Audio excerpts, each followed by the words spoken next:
Welcome po sa ating channel, Beck and Toink. Ito po isang bagong video mga boss, regarding pa rin air compressor.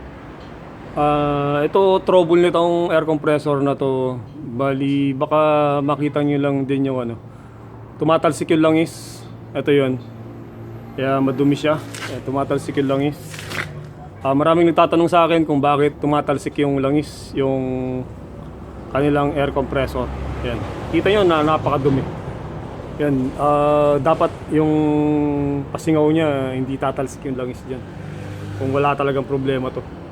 Yan, mamaya paanda rin natin. Tapos ang isa pang problema nito, itong compressor na to, pinag-aaralan ko din ng matagal kung bakit nagkakaganyan yung bibigat. So bibigat yung ikot nito mga boss. Akala ko may sirang bearing. Yan, bibigat yung ikot nito. So sa simula, sasaksak natin yan. Tapos kukunin niya yung maximum setting niya na PSI ng hangin. So halimbawa yung setting niya 80.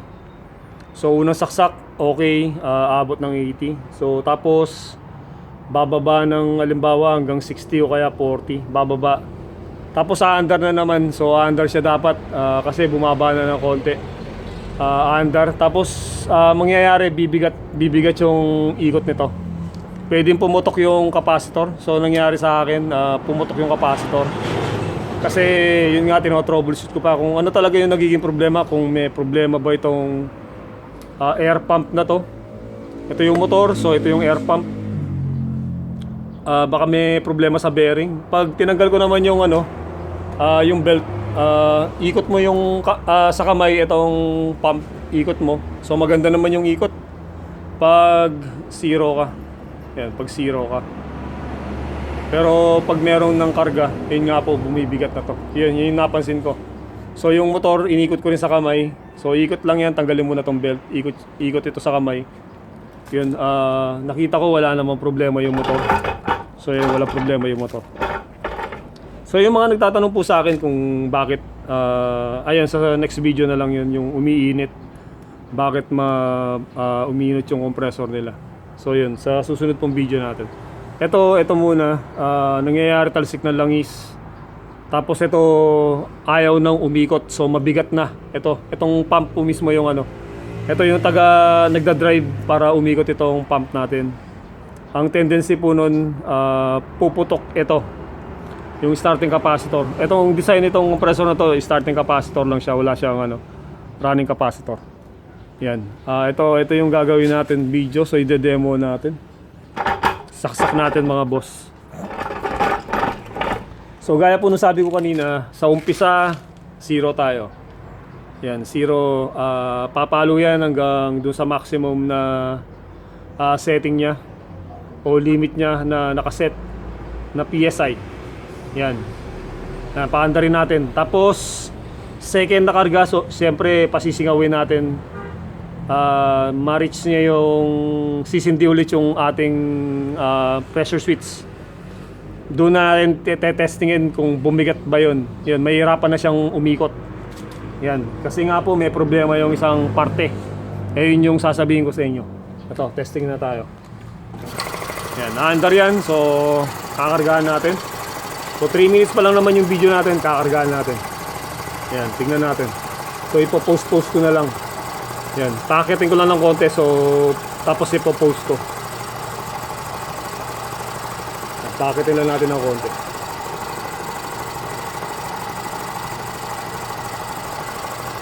Yan, umaangat na yung pressure natin. Pressure ng hangin. Yan, umaangat na. So ipo-post muna natin ng konti. So ito pong ginagawa natin mga boss. Pag-aaral ito about compressor. Marami na akong in-upload na video regarding sa air compressor. Bisitahin lang po yung channel na to, Beck and Toink. I-click lang po yung logo dyan, yung may picture ko, click nyo yan. Tapos video, click nyo po yung video. Makikita nyo lahat ng video ko dyan. Merong kanta, merong solar panel, solar system, solar battery, pag-assemble. Sa compressor na rin, marami na po akong in-upload na topic regarding sa compressor. Merong yung diagram kung paano ibaliktad yung ikot. Kung ayaw nyo yung clockwise, gagawin yung counterclockwise. So meron tayo niyan. Kung bakit mabagal magkarga. So yan, ayain nyo muna ako magkwento kasi mababa pa yung PSI natin, nasa 20 pa lang. Gusto ko may record na maayos para makita nyo itong trouble nitong ano na to. Same na same po ito sa mga compressor nung iba na metal stick na langis. Yan, metal stick na langis yan. Tumatalsik po yung langis nito sa second na sa ikot niya, sa second na pagkakarga niya. At isa pa, bibigat yung ikot nitong ating pump. Yan. Tapos doon ko na sasabihin kung ano yung sira nito. Yan. Doon ko na sasabihin kung ano yung sira nito. So, sa una po, iisipin natin baka may sirang bearing itong ano na to, pump. Kasi bibigat yung ikot, tapos sasabog itong capacitor nyo mga boss. Sasabog yan. Kasi doon sa unang karga niya, nakababad yung ano, starting capacitor natin. Hanggat hindi umikot na maayos yan, under pa ito, itong capacitor na starting capacitor. Kaya kung doon sa una po uugong yan, uugong yung ikot ng motor natin, ibig sabihin nahihirapan siyang umikot, puputok to. Pag hindi nyo natanggal, una uusok yan, tapos puputok na. Yan, pinalitan ko na to 2 beses na. Doon sa una, hindi ako magkaroon ng idea kung bakit nagkakaganon. Ang pumapasok sa isip ko, ito itong mismong air pump. Sana bubuksan ko sana to. Yun, at yun, sa katagalan ng panahon, dahil tinatamad pa ako magbukas nito, naisip ko yung problema niya. Ito yung problema niya mga boss, yung ano, one-way valve. Yan. Kung bakit ko nasabi sira yung one-way valve, ito po yung one-way valve ito. Itong pipe na to mga boss, yung mataba na pipe. Tapos kasunod niya ay na yung one-way valve. Tapos tangke na. Yan. Papaliwanag ko na rin dito habang hinihintay natin yung PSI. Ito mga boss, papasok po yung hangin dito, iigop yan. Papasok yan. Tapos dire-diretso tutuloy dito yan, pababa. Yan, tutuloy dito yan, pababa. Yan, dito. Diretso pababa sa tangke. So, ginagawa po ng one-way valve, isang direction lang po yung pasok, pababa lang. Yung paakyat, wala na po yun kasi i-close niya. I-close niya po, wala nang paakyat. Kung sira po yung one-way valve nyo, nagkakaroon ng paakyat, pero dapat talaga pababa lahat. Yung hangin po natin, ito, papasok lahat dapat sa tangke, pababa lahat yung pasok ng hangin. Ngayon kung sira po itong one-way valve, ito yung tinuturo ko, one-way valve yan. Sumasabay po yung ano, paakyat. Meron pumapasok na pababa at meron din nakakalusot na hangin nang galing dito sa tangke. Kaya tendency po nun, nagkakaroon ng talsik ng langis. Ito yun. Ito, tignan nyo, meron lumalabas na hangin dito sa ano natin. Yan. Malakas yung pressure ng hangin dito sa ating pump. Yan. May maano kayong hangin dyan. So pakikita ko. Kuha lang tayo ng plastic para makita natin. Ito mga boss. Yan, tingnan nyo yung ano. Yan, medyo malakas-lakas. Mamaya mas malakas pa yan. May tatalsik ng langis dyan doon sa second na ano niya. Yan, tingnan nyo. Nagkakaroon ng hangin yung makina natin. Yan. Yan, tapos mamaya pag sa second na andar niya, bibigat na yun. Bibigat yung ikot nitong makina na to. Itong motor walang problema yung ikot niya. Sinek ko na to, okay yung bearing. So inikot mo ng kamay kahit hindi mo baklasin. Pag inikot mo ng kamay, okay yung bearing. So okay itong motor. At ganun din tong pump na to, inikot mo ng kamay, pag wala pang pressure yan, zero pa yan, iikot yan na maayos. So yan, makikita nyo lumalabas yung ano, hangin. Yan, lakas. Yan, dito. So dito sa taas. So yan, paigop. Yan, makikita nyo paigop yung hangin mga boss. Yan, paigop siya. Yan, iniigop niya. Mamaya pag namatay yan, makikita nyo may lalabas na hangin din dyan. Yan, hintayin lang natin. So 80 na. Yan, kaya nagkikwento lang ako kasi baka mainip kayo. Kailangan ako magkwento. Mataas-taas itong ano, pressure na inaabot natin. Yan, para makikita lang natin. So kung kayo yung gagawa, makakatipid kayo. Kaya lang, siyempre, may ano po, mag-ingat tayo kasi delikado. So delikado rin. Mag-ingat kayo mga bossing. Kasi 220 yan. Kung hindi nyo alam yung ginagawa nyo, panoorin nyo muna yung mga video ko mga boss para makasigurado kayo. Ginawan ko na yan ng video, pati yung diagram nitong ano, buong diagram nito. Yan, meron tayong video. So yan, umabot na tayo ng 80. Hintayin lang natin mag-automatic yung ating pressure switch. Yan. So sa una pong sindi niya, nakita natin walang problema. Umikot na maayos yung makina. Yan, ang ganda ng ikot. Tapos dito makikita natin na may lumalabas na hangin. Yan. Dito paigop. So okay, paigop naman. Yan, umiigop. So umiigop yung ano natin. Yan, iniigop niya. Yan, makikita niyo pumapasok yung ating ano. Yan, pumapasok. So kung pabuga yan, kailangan niyo linisin yung head. Kung pabuga. Yan, di naman binubuga. So iniigop niya yan, pumapasok. So malapit na yan, siguro mga 90. 90 yung ano niya. Maximum PSI na nakasetting. Tignan lang natin. So yan po, mag-comment na kayo sa mga video natin about sa tanong nyo, sa mga compressor nyo. Sasagutin natin kung ano yung may tutulong ko. So yan, marami na rin tayo na experiment at nasubukan na i-repair. Ngayon, ibabahagi ko lang sa inyo yung, ano, yung mga nalalaman ko. So yun, nagkaroon tayo ng idea. Pumasok ako kay boss. Yan, si boss yung dati. Yan, doon ko na ano, yung nakikita sa kanila yung ginagawa nila. Pero hindi naman ganong tinuturo din. Ang nangyayari ano, obserbasyon. Obserbasyon yung nangyayari. Nasa sa iyo na kung ano, kung makaka-pick up ka. Yun. So ginawa ko, tumingin ako sa YouTube. Nanood ako ng YouTube din. Yan, nag-automatic na. So ayan na yung time. Ito, tignan nyo mga boss.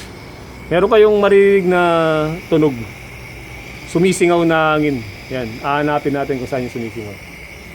Yan, ayan, makikita nyo boss. Ang lakas ng singaw. Yan, yan, sumisingaw. Yan mga bossing.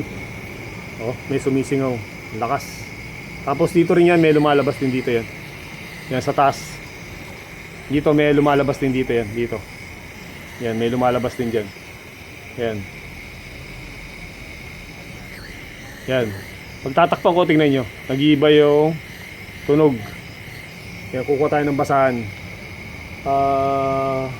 Kasi mainit. So, mainit siya. Ito. Tingnan nyo, boss. Pag dito, walang lumalabas na hangin dito. Ito, paigop to. Kaya lang, syempre, namatay na yan. Ito, may lumalabas na hangin. Bakit kaya may lumalabas na hangin dito? Kung nagtatrabaho po na maayos itong ating one-way valve, ibig sabihin, wala nang lalabas na hangin dito sa pipe na to, sa copper pipe na to, pabalik dyan. Kung itatrap niya na yung hangin dun sa tangke. Kasi yun nga po, yung one-way valve, isa lang yung direction niya, pababa lahat.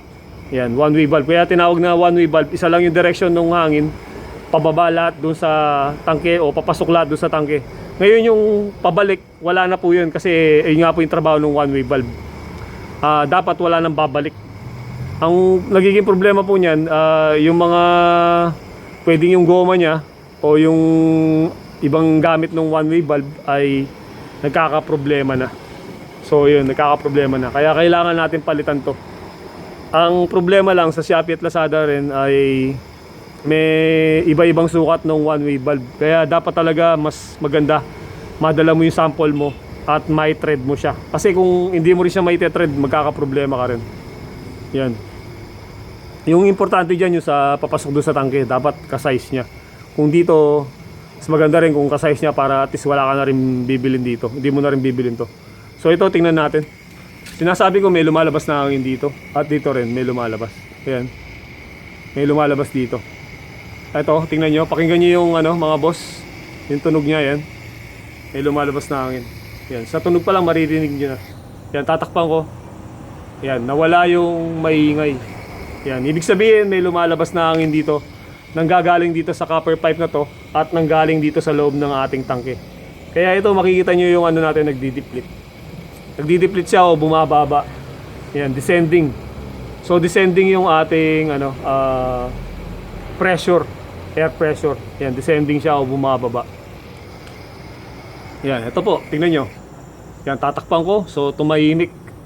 Ngayon, maghanap ng ano, maghanap po yan ng dadaanan, yung hangin natin. Ito, dito, tingnan nyo mga boss. So dito nang galing yung hangin, papasok dito sa ating makina. Ngayon, maghanap ng daan yan dito. Ito, tingnan nyo. Ayan, naghanap siya ng daan. Kasi hindi niya mailabas yung pressure na nanggagaling doon sa tangke, tingnan nyo. Yan, may tunog. Yan, lakas. Ayan po mga boss. Tapos napakabilis bumaba ng pressure natin. Yan. Hindi mo pa man siya nagagamit kaya matakaw sa kuryente ito pag ganito. So sa susunod na video natin mga boss, susubukan kong bilhin tong pressure na to. One way valve pala. Yan, susubukan kong bilhin yan. At gagawa natin ng video. Ayan, tingnan nyo. Umandar siya pero ayaw niyang umikot. Yan. Nakita nyo mga boss, 60. Nasa 60 tayo, umandar siya pero ayaw niyang umikot. Kasi meron pa natitirang hangin. Ngayon, tatanggalin natin yung belt. Kung hindi nyo nabantayan yan, puputok to. Yan, puputok to. Kasi tingnan nyo yung tunog niya. Sasaksak ulit. Ito, tinanggal ko. Yan. Ayun, tingnan nyo. Ayun, ayaw niyang umikot. Yan, nagbabadya siya na ano. Pag ganun ng ganun yun, tapos ito, iinit yung motor nyo mga boss. Yan, umiinit to. Yan, tingnan nyo, umiinit. Kasi nga po, ayaw niyang umikot kasi merong pumasok na hangin dito sa ating makina. Ayan, lumalabas pa. Yan, maririnig nyo. Ayan, o. O, yan, tahimik. Ayan, lumalabas. O, ayan. Ngayon, doon tayo tatanggalin natin yung belt habang meron pa siyang 60. Pakikita ko sa inyo.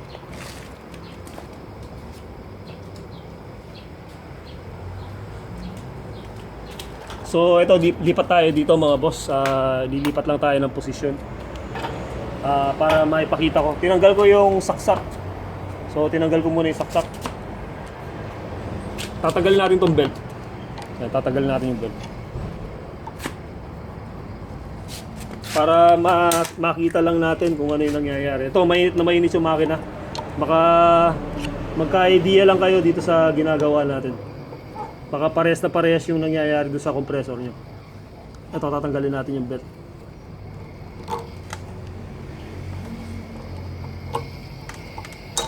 Yun, tinanggal natin yung belt. Ngayon, tignan natin. Gaya ng sinasabi ko sa mga comment ko, tanggalin yung belt, tapos tignan nyo kung iikot itong motor na maayos. Yan, inikot ko ng kamay. Sabi ko kamay lang yung ikot. Yan, inikot ko ng kamay, so okay. Ito, tignan nyo to. Ikot mo ng kamay. Ayan, ayaw niyang umikot mga boss. Oh. Ayaw niyang umikot, bumabalik. Yan. Ayun yung sinasabi ko kasi may pumapasok na hangin dito sa ating pump. Nagkakaroon ng hangin. Ngayon pinipigilan niyang ikot itong pump natin. Ayan, kaya sasabog yung tendency, sasabog to. Masusunog yung motor nyo, kaya mainit. Ayan, ayan mga boss, ayaw niyang umikot to. Ayan. Ayan, ayaw niyang umikot. Tingnan nyo, ayaw. Ayan. Kaya mangyayari po nun, nadadamay yung motor natin, hindi rin iikot to. Tapos dahil naka-steady lang itong gitna na to, itong sentro natin, ang mangyayari doon sa rewind dito, sasabog. Sasabog yan, susunog yan. Ito yung sasabog, yung capacitor. Yan, saglit yan. Saglit lang po to, uusok yan agad. Tapos bibili ka na naman, uusok yan, tapos puputok na. Pag hindi nyo binantayan, kasi ito, ayaw niyang umikot. Oh. Yan, bumabalik pa. O, ikot ko. Yan, bumabalik mga bossing, oh. Yan, dahilan po niyan yung one-way valve sira. Sira yung one-way valve. Kasi ayan lang yung ayan na lang yung natitira. Kasi kung ginagawa niya yung trabaho niya nung one-way valve, walang hangin na lalabas dito. Pabalik. Yan po. Yan, nagkaroon ng hangin yung ating makina. Pag umandar yan, mga bossing, meron ng talsik na langis. Yan, kung paandarin nyo yan, may talsik na ng langis yan. Kaya lang, hindi ko na paandarin kasi puputok ito. Sayang itong capacitor. Mahal pa naman yung capacitor. Yan, tingnan nyo. Pero paandarin natin yan. Pakikita ko kung paano. Ito, paandarin natin. Aandar yan mga boss. Tapos babalik natin yung ano. Siyempre, katulad yan, nakatanggal yung belt. Aandar naman talaga yan. Kaya lang, pag binalik natin yung belt, hindi aandar yan kasi matigas pa to. Yan. Aandar naman po talaga to kung wala yung belt. Ito. Baka kasi ano, yan, aandar yung motor natin kasi wala yung belt. Wala yung drive niya. So yan, umandar yung motor. Yan, umiikot yung motor. Yan. Walang problema kasi wala yung belt. Pero kailangan natin umandar ito. Yan, tingnan nyo. Yan, matigas pa rin. Bumabalik pa oh. Ayan, bumabalik. Bumabalik siya, mga bossing. Tapos ito, nagkakaroon ng langis. Tingnan nyo. Ayan, nagkaroon ng langis yung ating ano. Ayan, nagkaroon siya ng langis. Ayan, ano na siya, 40. Tapos tingnan nyo, matigas pa. Ngayon, pasisingawin natin. Tingnan nyo.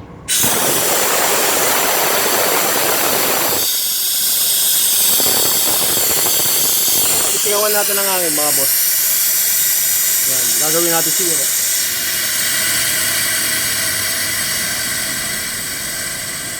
Itong senaryo po na to, sigurado nakikita nyo rin sa ibang bahay ito. Same na same yung trouble. Titigas, ito, tumitigas yun. So yan, zero na tayo mga boss. Pinasingaw ko, nawala na ng hangin. Balik tayo dun sa, lipat tayo dun sa kabila. Yan, lipat tayo sa kabila. Ito pa rin, tingnan nyo mga bossing. Yan, naiikot ko na siya. Yan, naiikot ko na siya ng kamay. Yan, tingnan nyo. Yan, umiikot na siya ng kamay. Kanina, hindi ko siya maiikot ng ganyan. Yan, yan. Pero kung tutusin, yung ikot nito, parang medyo matigas. Pero maganda rin yung ano niya. Yan, basta importante, umiikot siya. Yan, umiikot siya. Yan. So, umiikot na po siya. Ibabalik na natin yung belt. Yan, ibabalik natin yung belt mga boss. Yan, tingnan nyo. So yan, babalik natin yung belt. Yan. So kanina, yan, umiinit yung motor. Tapos ayaw niyang umikot. Kasi nga po may pressure pa. Yan, may pressure pa siya na natitira 60 PSI. Tapos 40, ayaw niya pang umikot. Ngayon, kung hindi nyo binabantayan yung compressor nyo, kung ganyan po yung senaryo, ito yung madadali mga boss, capacitor, puputok yan. Tapos sunog rin yung motor nyo. Masusunog yung motor nyo. Kasi kung hindi nyo nabantayan yan, uusok na to. Halimbawa, umalis ka, nagkape ka, o kaya nag-CR ka. Tapos ganito yung kalidad nung ano mo, kung ganito yung sitwasyon nung air compressor mo. Ito, binabantayan po talaga to pag ganito kung gusto nyo gamitin. Kaya lang matakaw sa kuryente kasi yun nga po, kusa siyang nagdi-deplete. Kasi may lumalabas na hangin. Ayun nga po sira yung one-way valve. Yan. Ayan po yung salarin dyan, one-way valve.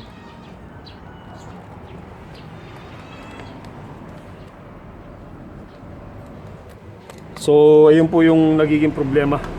One-way valve. At sigurado ako na sa ibang bahay, makikita nyo po yung problema na yan. Yan. So makikita nyo po yan, ganyan na ganyan yung ibang sitwasyon sa ibang compressor. Yung sa kapatid ko, ganito rin yung trouble sa kanya. Kinuwento niya yung sa kanya, una magkakarga daw, umabot ng halimbawa 80 PSI, so sagad. Tapos pangalawang karga, ayaw nang umikot. Yun, mabigat nga raw. Yun, same na same po nito, yung trouble niya.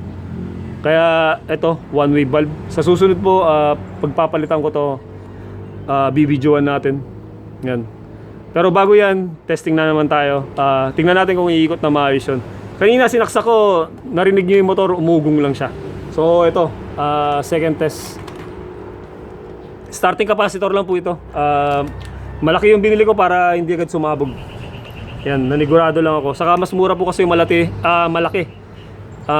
Mas mura po ito sa Shopee at Lazada yung malaki kaysa doon sa maliit. Yan, kaya dito ako napunta. Di baling malaki, wala namang problema kasi pwede mo namang sabit lang siya. Yan, di kakasya doon sa dito. May ano po kasi yan yung pinaka-housing, so hindi nakakasya. Ito, testing na tayo mga boss. Zero dapat iikot ng maayos yan. At dito pa rin, tingnan nyo, nawala yung sound kasi wala na tayong pressure o hangin. Yan. Wala tayong naririnig na maingay at dito rin wala. So ito, pakikita ko sa inyo yung talsik ng langis kung baka kasi pumutok ito kaya ayaw kong gawin. Pero susubukan natin. Subukan natin kung may pressure siya, paikutin natin. Ito saksak ko mga boss, tignan nyo. Mabilis umikot na naman kasi wala na naman siyang pressure. Yan. Napakagandang umikot, tignan nyo mga boss. Yan. Swabe na naman yung ikot niya.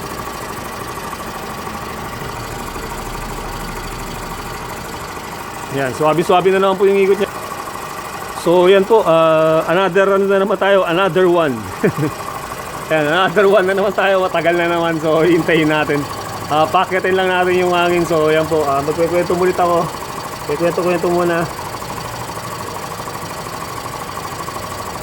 Yan, 20. So 20 po tayo.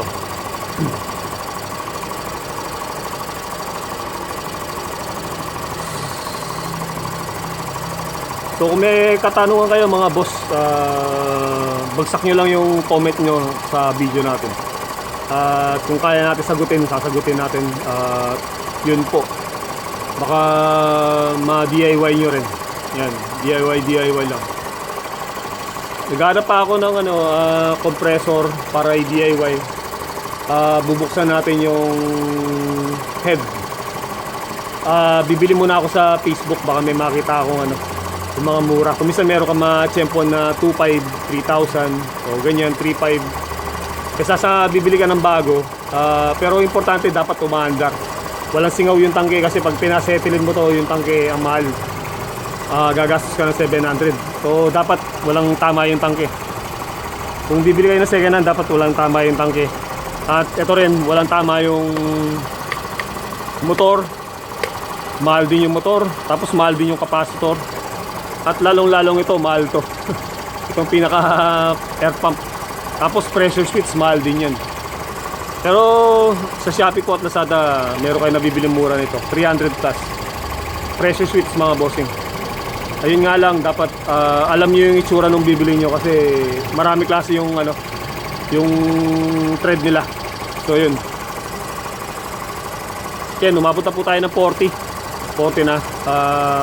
Makikita nyo na tuloy-tuloy lang yung andar niya. Napakagandang umandar kasi wala siyang pressure kanina. Nung nag-start tayo, 0 siya. Yan. So yan po mga boss, pinost ko muna para hindi gaano mahaba yung video natin. Ayan, umabot na tayo ng 80 PSI. Konting-konti na lang. So konting salita na lang tayo para mabuo natin yung 90 PSI yung maximum na setting na naka-set sa ating air compressor. Yan, for the second time, ayan na po. Tapos pasisingawan na lang natin, paabutin natin ng 60. Tignan natin kung merong tatalsik na langis dito. Ito po talagang tumatalsik yung langis kasi yan, tignan nyo, napakadumi. Napakadungis niya yun, may langis din doon. Meron pa siyang debris na langis. Yan. Kaya yung mga nagko-comment sa akin, bakit yung compressor ko may talsik na langis? So ayan po, nakikita nyo na sa video natin yung daylan. Yung salarin dyan, yung one-way bulb. Yan, try nyo pong i-check yung one-way bulb natin. Yan, ako papalitan ko yan. Ngayon sa susunod na video, bibidyoan ko na lang pag napalitan ko na. Tapos, yun, siyempre sa video natin, doon natin makikita na kung nasolusyonan po ba yung naging problema nitong compressor na to. Sayang naman po kasi itong compressor na to, wala naman tong walang problema sa tangke. So okay naman siya. At yung motor sayang, mahal pa naman yung motor.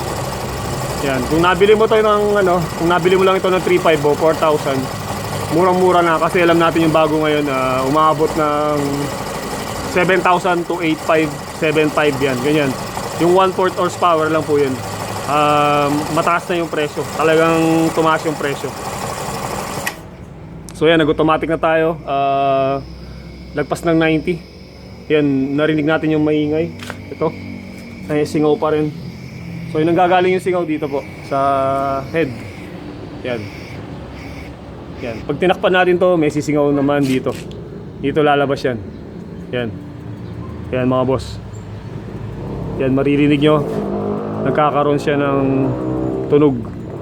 Kasi may lumalabas ding hangin dito. Yan. Pag binuksan natin to, tatalsik yung ano dito, langis. Malakas. So yan.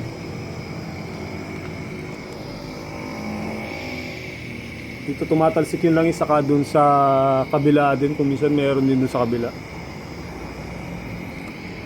And pasisingawin natin para mabilis. Baba natin ng 60 PSI, kaya 40.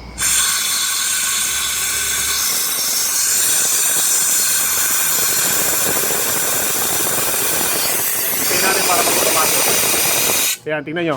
Ayan, pag hindi nyo tinanggal yan, puputok yan mga boss. Ayan, tingnan nyo. Narinig nyo yung ano, ayaw niya na namang umikot. Ayan, ayaw niya na namang umikot. Ito po, tingnan nyo, pakinggan nyo yung, ano, yung tunog ng ating motor.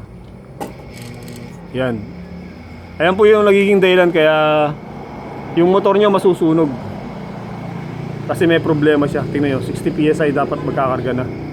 Tapos ito, iinit yan, puputok capacitor. Saka ito rin, masusunog yung rewind nyo. Yan, uminit na, sobrang init. Ito, mainit. Hindi ko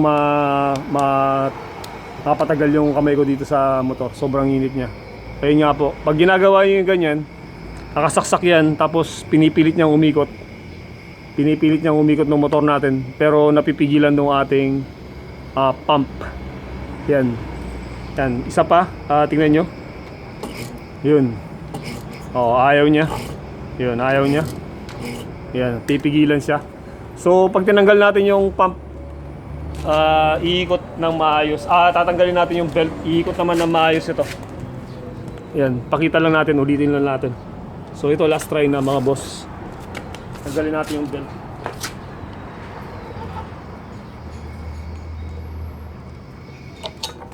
Yan, tanggalin natin yung belt.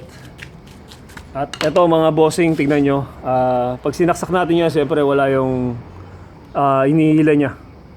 So ito yung pinaka-drive natin. Ito yung nagda-drive. Hilahin niya lang yung pump. Hilahin niya yung pump para umandar gamit itong belt. So, kung titignan nyo yan, ang ganda ng ikot, inikot ko ng kamay.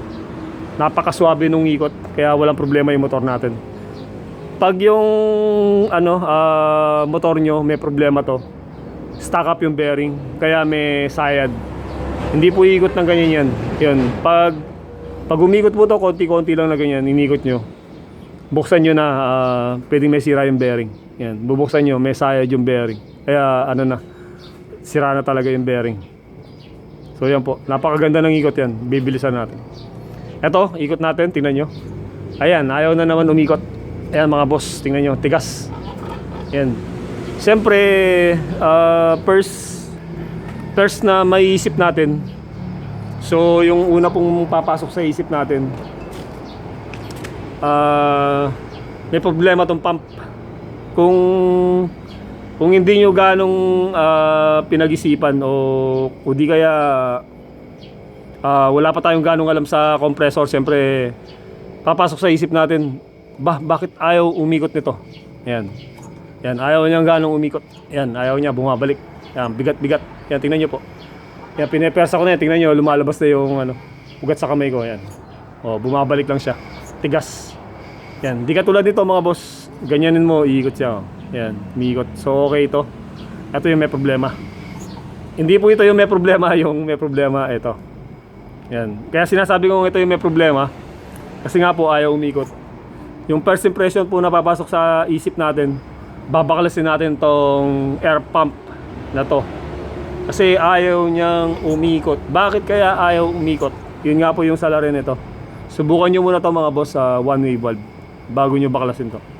Yan, para hindi na ganong marami yung trabaho. Yan, makalis kayo ng trabaho. Yan, ayaw niyang umikot. Yan, sasaksak ko, tingnan niyo yung motor natin. Alam natin kung okay yung motor. Yan, naandar siya. Yan, ayan po. Tinesting nyo, umandar yung motor. Napakaganda ng ikot. So wala kayo dito sa motor. Wala tayo dito sa motor. Yan, wala tayo sa motor. Yan, ganda ng ikot. Tapos yun nga, may pressure pa yan. So may pressure pa yan. Pasisingawin natin. Pasisingawin natin.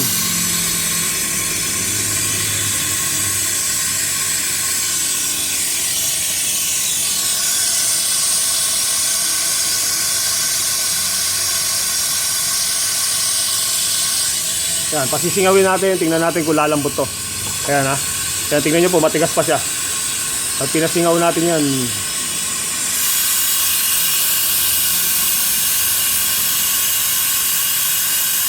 yan, pasisingawin lang po natin, tingnan natin kung lalambot yung ikot nito. Yan, lumalambot na mga boss. Yan, tingnan nyo, naiikot ko na. Yan, kasi wala na pong pressure na bumabalik pag ganyan kasi nilabas na doon sa ating ano, yun yung valve na, yung pinaka gate valve natin papalabas ng hangin. Yan, ito po. Yan, tingnan nyo boss. Naiikot na natin siya kasi wala nang ano, wala nang pressure yung tangke. Wala nang babalik na pressure papasok dito sa ating air pump. Yan na, umiikot na siya. Pero yung ikot po nito, hindi rin ako diskumpiyado rin ako kasi medyo may ano, medyo may tigas ng konti. O di kaya pwede ring ano, maganda yung pump niya. Yung cylinder head o yung piston ring. Yan. So ayan na po siya. Ayan, umiikot na mga bossing. So yan po, sana nagustuhan niyo yung video natin. Kung bakit nagkakaroon ng talsik na langis at gano'n na rin yung ano, puputok ito, masusunog ito, sasabog yan. Magpapalit kayo kung bakit palagi sumasabog yung capacitor. Tapos bakit uminit yung motor nyo. Ito, sobrang init. Yan, uminit siya. Kasi nga po, yung naging salarin nito. Dahil matagal nang may problema to. Tapos matagal na rin nagagamit to. Pinagtsatsagaan, saksak. Tapos, babantayan na lang. Ugutin yun pag matigas na to. So, inuugot na lang pag matigas na yun. Gagawin ng may-ari, pasisingawin ulit. Tapos doon na naman naandar. Tapos gagamitin na naman. Kaya yun, medyo mainit na yung motor nito. Pwedeng malapit nang masira yung motor natin kasi yun nga po na pipilitan siyang ano, nasusunog. Ayan, nasusunog yan. Ibig sabihin nagkakaproblema na yung motor natin kaya sobrang init na rin. Pero pwede pa naman. Basta wala pa namang grounded. Yan, wala pa namang grounded. So yan po, channel name, Tech and Toink. Sana po subscribe kayo at like na rin. Para matulungan niyo po ako na makaparami pa ng subscriber kasi napaka-konti ng ano, subscriber natin. Yan, napaka-konti po. Sana tulungan niyo yung channel na to na lumago at marami pong salamat.